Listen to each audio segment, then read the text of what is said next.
been a murder. Oh, he's dead, he is.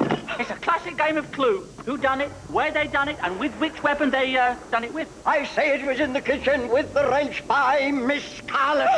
He's dead in the library with a bloody lead pipe. Knife. Oh, right. The killer is Mr. Green. Well, it could have been someone else. The game of Clue.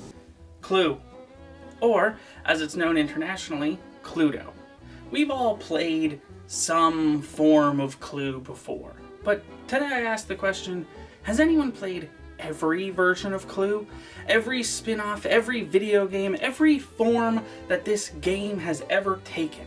Well, as we like to say here, hello everybody and welcome back to Thunder and Lightning Gaming. I'm Thunder, and today I plan to do just that. Join me as I take you on a tour through the wonderful and mysterious world of Clue. And before I go any further, I just wanted to briefly mention that everything I'm about to talk about, I actually own.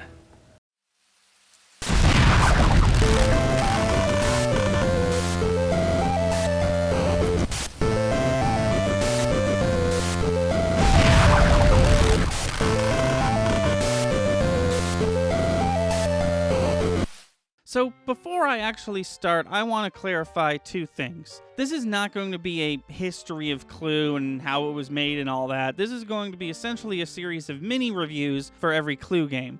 If you would like to know more about the history of Clue, there's an incredible video by Polygon where they discuss exactly that, and I highly recommend it. Also, I'm not going to be going over things like Star Wars Clue and Riverdale Clue and all those. I'm not going to go over them because there's too many. And also, they're literally just the same board game, but with a different skin. Let's start simple, shall we? This is Clue. 1 murder, 6 suspects. It's a deceptively simple to comprehend game that, when you really think about it, isn't really about finding clues at all. It's more of a process of elimination style puzzle game, for lack of better words. It's a game for 2 to 6 players, except it's super definitely not for 2 players. It's only fun with 3 or more. Don't play with 2. This box is lying to you. The setup is that there's been a murder, and it's up to you to figure out who did it, with what weapon, and in what room. There's only 6 people in this house, so it had to be one of them. The suspects are Miss Scarlet, Colonel Mustard, Professor Plum, Dr. Orchid, Mr. Green, and Mrs. Peacock. Players take turns rolling dice, moving from room to room, and making suggestions as to who could have done it, with what weapon, and in which room. If the person to your left has one of the suggestions you made, they show it to you, and your turn is now over. Play continues like this until someone gathers enough evidence in order to make a final accusation, and if successful, they win the game. Clue is fun. It's definitely one of those easy to learn, difficult to master type games. My favorite character to play has always been Miss Scarlet. Ever since they introduced Dr. Orchid back in 2015, she's been growing on me for sure, but I think my favorite is still Miss Scarlet. I will say, I never quite understood why the weapons have pieces. I understand it's so that you can move them to different rooms on the board as you're making suggestions, but I don't know, it just sort of seems unnecessary. As I alluded to before, this is the 2015 re-release of Clue. It replaced legacy character Mrs. White with brand new character Dr. Orchid. And you'll ever guess why they replaced her? That's right, Mrs. White died. And she didn't die of old age or natural causes. She was killed, just like everyone else in the Clue universe.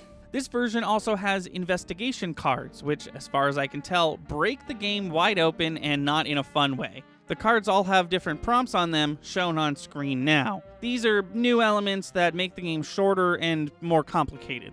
If you're looking for a more traditional Clue experience like I am, you can always pretend that the question mark on the die is a 1 instead and forego the cards completely. However, I'm going to bet that you already knew how to play this game and have probably played it before, or at least one of its various iterations.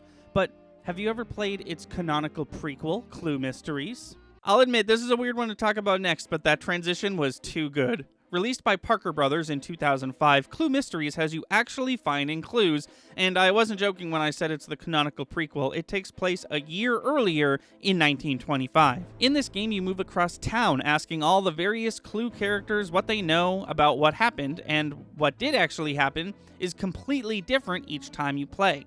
The instruction booklet comes with 50 cases and has you randomly pick which one you'll get. At the start of the game, you read a few paragraphs explaining most of what happened, ending in a cliffhanger, and once you solve the case, you get to read the conclusion. It's very satisfying in a way that regular Clue sort of isn't, and the individual stories are just interesting enough to get you to play another round or two. You use these different decoder devices to reveal the clues the characters are trying to tell you. Using those clues, you start to eliminate suspects until eventually narrowing it down to just one. It's similar to regular Clue, but there's no cards, so therefore no suggestions and no reveals. Just you and your detective notepad. I like Clue mysteries. It doesn't scratch the same itch as Clue Classic. It's really sort of its own experience that stands on its own two legs. Now, let's move from no cards to only cards, shall we? It's the only wrench I could find in the whole house. Clue the card game is a wildly different experience. You still have a handful of evidence cards, but you also have 2 action cards. Some action cards have you do things like secretly look at another player's card, and some allow you to perform basic Clue mechanics like making suggestions. In place of weapons, there's getaway vehicles, and in place of rooms, there's locations. The locations are represented by these chips. As usual, you can only suggest a specific location if you're currently visiting it. Each suspect is either male or female, each vehicle is either red or blue, and each location has a cardinal direction, so you might get a card that says, player to your right shows you 1 blue vehicle, or pick another player to show you all their female suspects. And from there, it's Clue as usual. Use process of elimination to find out who did it, and once you have, you win. This version of Clue was very fun, and I ended up playing it quite a few times while making this video. Oh, God. How's it going so far? Are you enjoying the video? Have you figured it out yet? Did you notice that in one of the wide shots of the Clue board games arrangement that I made, that 2 of the pop figures were missing? I'm gonna bet you didn't. We move now to Clue Master Detective, a game that could have been called Clue, but more of it. This game quite literally has more suspects, rooms, and weapons. The original 6 are back with the addition of Sergeant Grey, Miss Peach, Monsieur Brunette, and Madame Rose. The original 8 weapons return with the addition of poison, originally cut from regular Clue, and the horseshoe. And 12 rooms instead of 9, with most of them being new and some even going outside the mansion. This game is essentially the same as Clue Classic, but with more going on, so they made a few changes to make the game go by a little faster. That way a normal game of Clue and a normal game of Clue Master Detective will last about the same amount. In this game, there's 2 dice, something Classic Clue didn't have back then. Everybody shows you a card from their hand when you make a suggestion, not just the person to your left. And there are snoop spaces that you can land on in the middle of moving from room to room and use them to randomly look at a card from another player's hand. I'm not gonna lie, Master Detective was one of the games I enjoyed the most. I think it iterated on Clue in all the right ways and made for a really fun update on a game we've all played many times. I did want to bring up one last thing, and that's the cover. The cover showcases the 4 new characters, except it totally doesn't.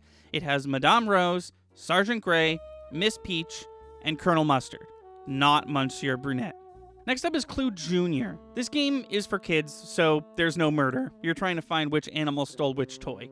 You do that by moving around the board and interacting with other pieces. Each piece, including your own, has one of the 10 clues on the bottom. From there, it's process of elimination as usual until you find out the answer and declare victory. For what it's worth, I enjoyed Clue Jr. I played this game a lot as a kid, and revisiting it for now, I can definitely see why I liked it, but ultimately it is a game for kids, so I don't really see myself playing it again. Keep in mind though, the version I'm showing off is in the version from 1999. There's been other versions of Clue before this game and since. Most of the newer ones seem to adopt the same general way of playing as this one, but the one from '89 looks completely different, and as usual, none of them deal with murder.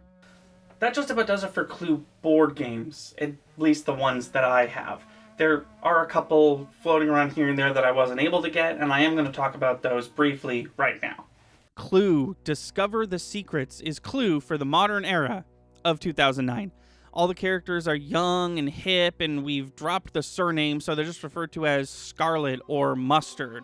Also, instead of suggestions, they're called rumors. This game is essentially normal Clue, but with 2 added cards, intrigue cards and clock cards. Shuffled into the same deck, if you choose to draw an intrigue card that has a special ability, you may also draw a clock card which does nothing, unless you draw the 8th and final clock card, in which you die and can no longer win. Clue, the Great Museum Caper, is a completely different game, only sharing themes and characters with normal Clue. This is a hidden role game similar to Werewolf, in which one player is secretly an art thief, and you have to steal as much art as you can and escape without everyone else discovering that it's you who's doing the stealing. Clue, Secrets and Spies is an incredibly ambitious version of Clue, also from 2009, in which you play a globe-trotting spy going on missions and competing for points. This game actually had a mechanic where it would send text messages to your actual cell phone at various points throughout the game. This mechanic, however, is the reason I didn't purchase the game, because the text messaging server is no longer functional as of 2011. This game seems really cool though. Clue Carnival is just Clue. Stop calling it a spin-off. Also, apparently there's these super old Clue puzzles that have you building a jigsaw puzzle but also solving a mystery. It seems interesting, if not a little complicated. I just couldn't track any down for this video. And finally, there is one regular Clue variation that I wanted to discuss, and that is Clue Dungeons and Dragons. D&D Clue from 2019 is just Clue, but with a D&D skin. But D&D Clue from 2001 adds never-before-seen battle mechanics where every so often players have to fight monsters in a D&D style encounter. I couldn't find much about this game online, but I really want to get my hands on it someday. Let's take things over from the physical to the digital. There are a number of Clue video games, and I'm pretty certain that I have all of them. Let's take this one generation at a time. Clue for the Super Nintendo is not just Clue Classic. It's almost an entirely different game. It is just a little clunky. You still have to take notes on physical pieces of paper. The instruction booklet that I did not buy comes with one clue sheet that you're supposed to photocopy multiple times. And the best workaround that the game has for everything being on one screen is that when you're looking at your cards, the other players are supposed to look away from the TV screen. Each time you make a suggestion, you get a short vignette that gives every player exactly one clue. These clues can be as vague as nobody was in the hall and as direct as Miss Scarlet is the killer. This game is fine, but you really have to jump through hoops before you can start having some fun. The same cannot be said about Clue Murder at Body Mansion, an extremely fun version of Clue for PC.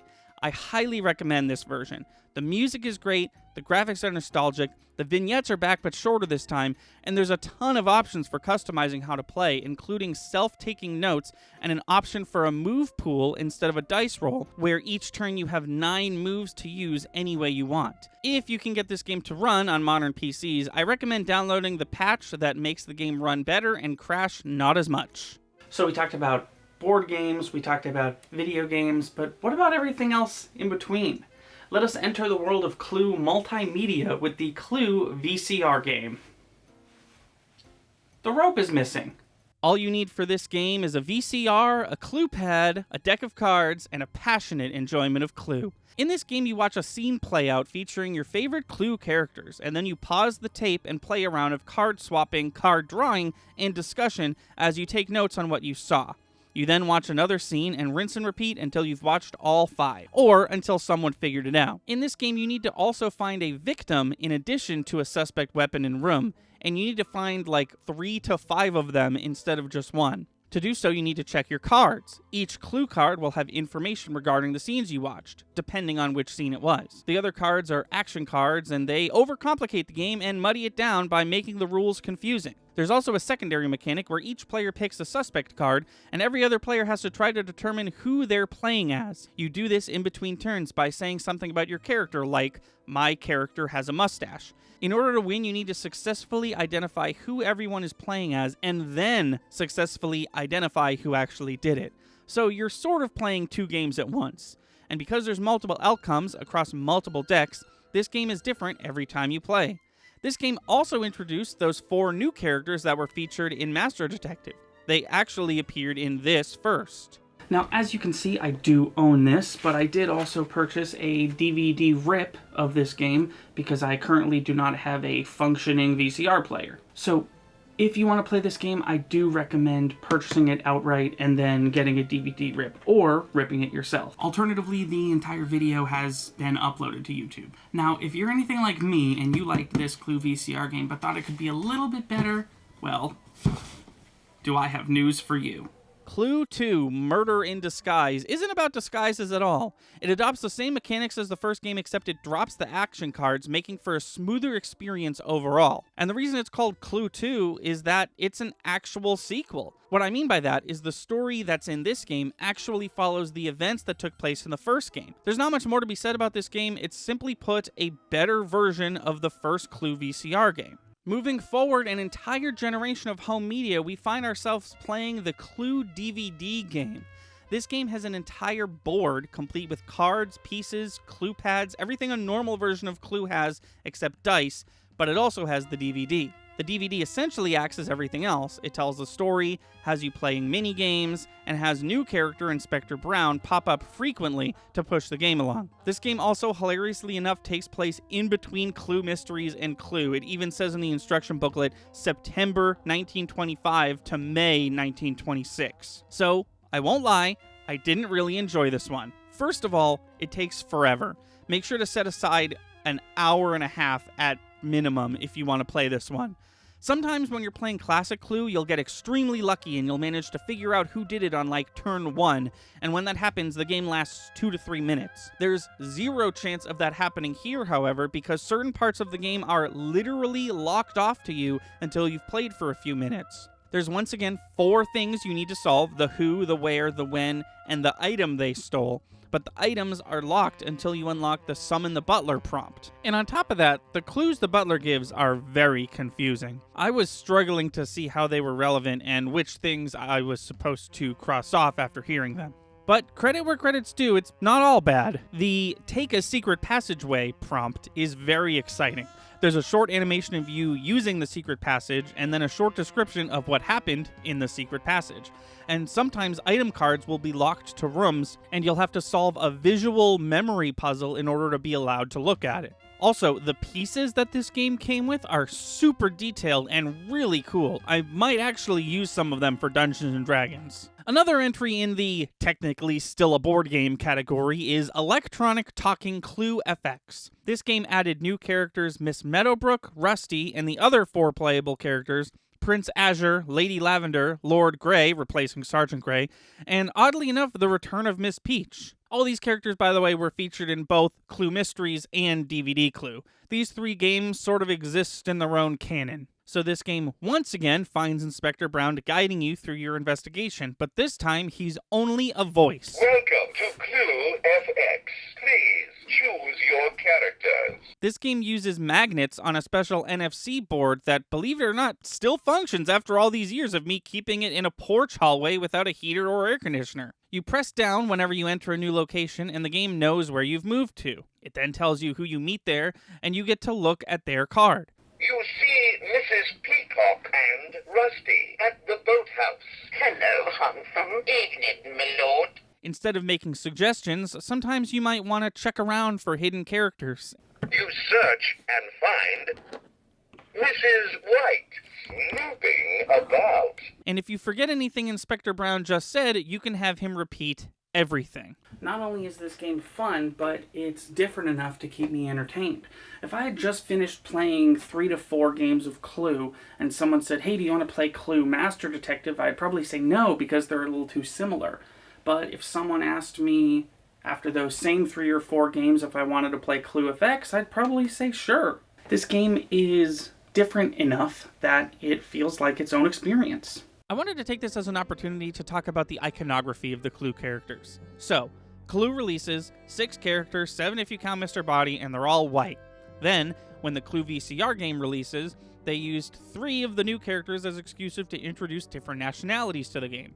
Monsieur Brunette is French, Miss Peach is Southern, and Madame Rose is Hungarian. Everyone technically still white except for Miss Scarlet, who is now Asian. In between the late 80s all the way to the early 2000s, Miss Scarlet's nationality flip-flopped back and forth from white American to Asian. Then, during the era that Clue FX is from, the era I've been calling the reboot era, Miss Scarlet is back to being white, back to being brunette, and we've replaced the 4 new characters from Clue VCR with 7 different new characters in the form of Meadowbrook, Rusty, Prince Azure, Lord Grey, Lady Lavender, and Inspector Brown, with Miss Peach returning. Then, with the 2015 release of Hasbro's Clue, what I'm referring to as the modern era, we've done away with all the ancillary characters. Miss Scarlet changes once again, this time from a brunette to a blonde, and Miss White has been replaced with Dr. Orchid, the new Asian representation. But other than that, everyone's just all white again. None of this is necessarily important, it's just something I wanted to talk about, honestly. So we talked about the board games, we talked about the video games, and we talked about everything in between. That's it, right? Written by A.E. Parker and published by Scholastic, in 1992 there are 18 children's books in the Clue franchise, of which I have the first 8. Each houses 13 mini-mysteries. Each mystery is about 3 to 7 pages long, and you could probably read one whole book front to back in about a half hour. Similar to the Clue VCR game, you have to pay attention to details from the story and solve a puzzle at the end. And I'm not gonna lie, I read the whole first book, and a couple of them had me genuinely stumped. Also, these books give each character one distinct personality trait that defines their every action. Mr. Green is a bully, Professor Plum is forgetful, Miss Peacock is a prude, and Miss White hates her job. These books are fine. It is weird, however, that they're for children, even though they're about murder. The first one is literally titled, Who Killed Mr. Body? Books. Who knew? So what's next, I hear you asking? No, you're probably not asking that. You probably know exactly what's next. I've gone on record saying this before, and I'll say it again now. The Clue movie is my favorite movie of all time. It's a movie based off of a board game, and if that sounds silly to you, it totally is, and the movie knows that. The movie isn't just a murder mystery, it's also a comedy. It doesn't take itself too seriously until it has to. When it's funny, it can sometimes be genuinely hilarious, and when it's trying to be spooky, it succeeds in that too. The thin line it walks between suspenseful and funny is honestly pretty remarkable. It also has multiple endings. If you have the DVD or Blu-ray, you can watch them all back to back, as they were intended. But when the movie originally aired in theaters, moviegoers got a different ending depending on which movie theater they went to. This movie has an all-star cast. Tim Curry, Christopher Lloyd, Eileen Brennan, Michael McKean, and one of my personal favorite actresses, the late Madeline Kahn. Now, I've seen this movie multiple dozens of times, but rewatching it for this video, I noticed something more than I've ever noticed it. This movie is horny. Characters straight up staring directly at other people's breasts, multiple characters making sexual innuendos at other characters regardless of age. Mr. Body straight up grabs Yvette's ass without asking. I don't care what kind of relationship you guys had in the past, that is not consent, Mr. Body, and I hope you die. Oh God, oh my God, it was a joke. I'm so sorry. Let's hope that the new Clue movie that's been in development hell since 2011 doesn't do that. Now, there is one more movie I wanted to talk about, and it's not necessarily a Clue movie. It doesn't actually have anything to do with Clue, but it is so clear to me that this movie has been inspired by the Clue movie.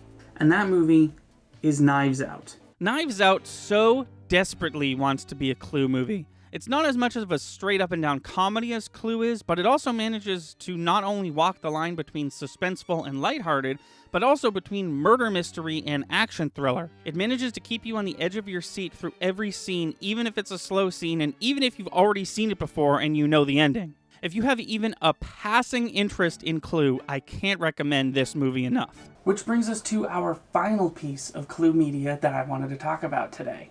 And trust me when I say, I've saved the best for last. It's you! What you're looking at is the Nintendo Switch version of Clue. It once again sees a character redesign, this time only slightly. This version of Clue is the entire reason I started making this video. It's that good. This version, for all intents and purposes, is Clue Classic, but the way it's packaged is the real selling point. First of all, there are no more hallways in between rooms, and 2 dice, so games go much faster. There's a suggestion each turn, and it's incredibly rare that you don't get to a new room in a single turn. You can play with friends locally, or online with strangers. I don't particularly recommend playing online, but I highly recommend playing with friends. If you do, there's a Clue Sheet companion app that allows you to use your phone as a controller a la Jackbox Games. which fixes the everybody just look away real quick problem that the Super Nintendo version ran into. Where this game really takes the cake for me is the DLC packs. Each pack comes with a board and costumes. The boards don't just change up the rooms, but the weapons as well. And the costumes aren't just skins, sometimes they're completely new characters. Every character I've mentioned so far makes a reappearance, except for Lady Lavender, who's truly been written off for good, I guess. You can also straight up play as Sherlock Holmes characters. What I've been doing lately is picking a theme and picking characters to match the theme. Here are some of my favorites.